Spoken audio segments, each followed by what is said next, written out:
Olá meus amigos da ZN Garage, hoje a gente vai dar uma volta com esse clássico dos anos 80, que é o Escort XR3.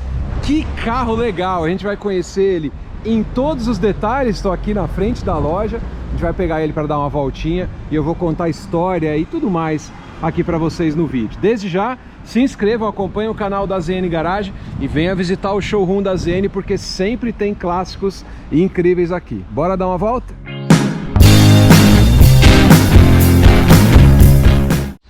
Essa é a primeira geração do Escort vendida no Brasil, primeiro esportivo 1985, Escort XR3, o carro que concorria com os modelos esportivos do mercado brasileiro, cheio de personalidade, igualzinho ao modelo que existia na Europa. Lindo carro, hein? Ford Escort XR3, que chegava ali o Escort em 83, 85 estreava a versão esportiva com motor CHT 1.6, e esse carro era o concorrente do Monza SR, a versão esportiva do Monza, e também da linha Gol, né, o Gol GT. A Fiat ainda não tinha um modelo esportivo, foi ter só no final dos anos 80, né?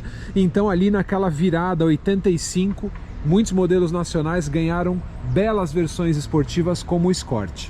E ele era igualzinho ao modelo que existia na Inglaterra, né? Na verdade, Escort significa acompanhante em inglês, né, na língua inglesa, e o Escort teve o mesmo nome, era a terceira geração, o MK3, e essa versão aqui ela era realmente muito parecida com o que existia na Europa, exceto a motorização.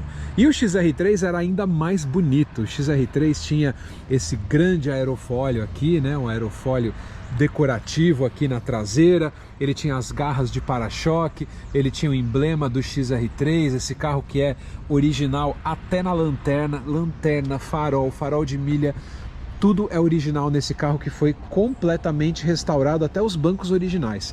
Essa roda aqui é linda também, é típica do carro, chamou muita atenção pelo desenho moderno, bem europeu na época. E esse carro aqui, além de ser uma raridade por ser um XR3, ele tinha teto solar, o interior dele que eu vou mostrar daqui a pouco, bem esportivo para a época, e esse carro é tão completo que ele tinha até ar-condicionado. Ar era uma coisa muito rara nos carros que existiam nessa época. Essa dianteira dele para mim é a coisa mais linda, farol CBE, tudo aqui é original, a CBE Brasil, original, os faróis de milha, faróis auxiliares, tudo ele tem, e é tudo original desse carro, um belo exemplar de época. E uma das diferenças entre o Escort europeu e o Escort brasileiro está justamente no motor.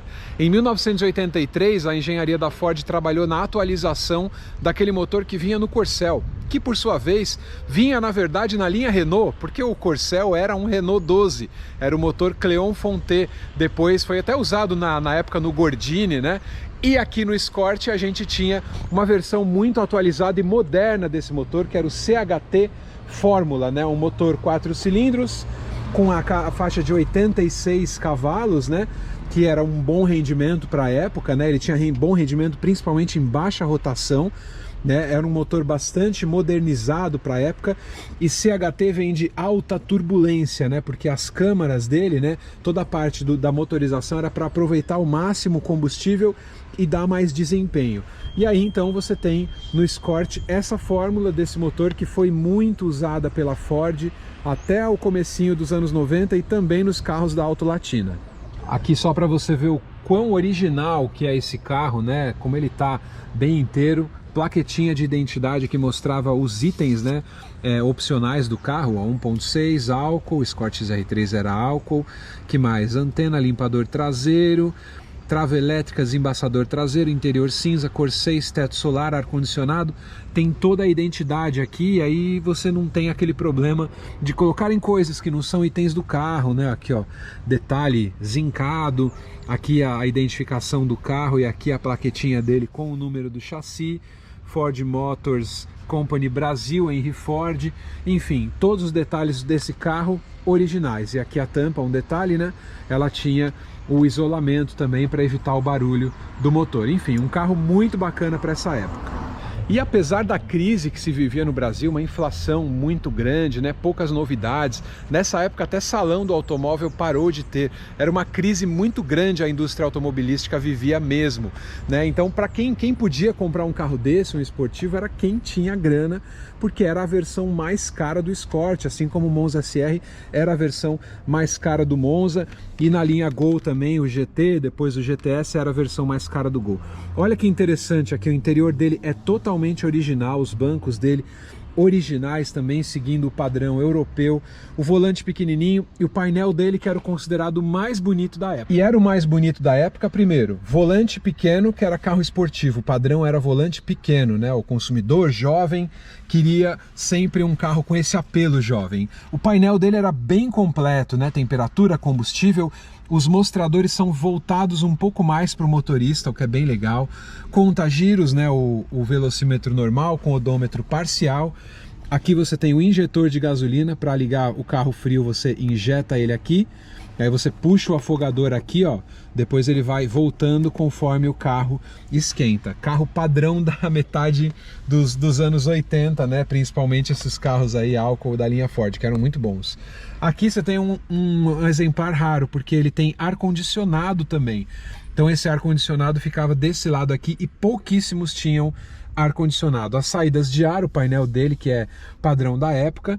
Aqui embaixo você tem o rádio, que é um Philco Ford, ó, tá vendo? Philco Ford, totalmente original do carro também.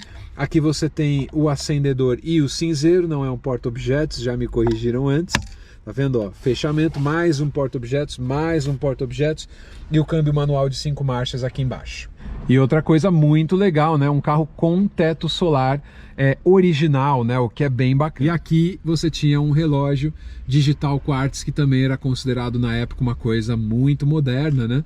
A Ford se destacava muito por isso. Depois o Del Rey também ia ter esse item. Eu vou ligar o carro, ele já tá quente, né? Mas olha que delícia, o barulhinho do CHT, ó. Tem um ronquinho envolvente, gostoso. E agora a gente vai dar uma voltinha com esse carro. Inclusive ele está funcionando, está no horário certo, tá, pessoal? Olha que legal. Isso aqui é realmente um testemunho de época.